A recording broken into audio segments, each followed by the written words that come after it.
Because there is a policy of the American government. It's called the Kissinger Report, which was produced in the mid-70s when Henry Kissinger was involved with the government. And it explicitly states, which to this day, it remains the official policy of the American government. It has not changed. It may not be implemented by Trump, but it remains the same. That the purpose of the foreign policy in Africa was to reduce the population.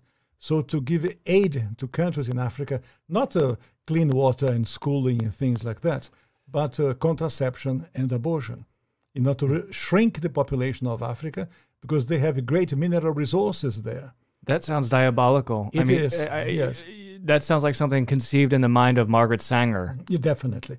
And so at the time, Kissinger and those involved with the Carter administration wanted to shrink the population, make sure that the Africans do not develop and do not use the resources for themselves, because we in the States, we need them. There is a concerted effort of foreign powers to control the population of Africa. Africa is a huge continent, could feed thousands of more people, but the policies of the West, especially in Europe. For example, between 1990 and the year 2000, the United States, Canada, and Europe contributed about $6 billion in contraceptives, not to help the people, not to give clean water, clean food. That is not to fight malaria, for example. No, of course, perish the thought, never. Yeah. Let them die. That's the whole idea.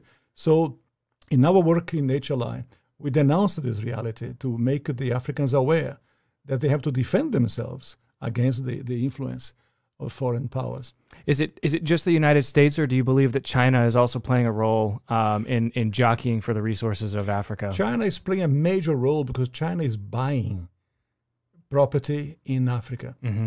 For example, in Mozambique, which is a Portuguese-speaking language country, when Portugal was in charge of Mozambique, they used to export rice. Now they are importing rice from China because they cannot produce. The socialism has wrecked the production of rice. And the Chinese come and buy farms.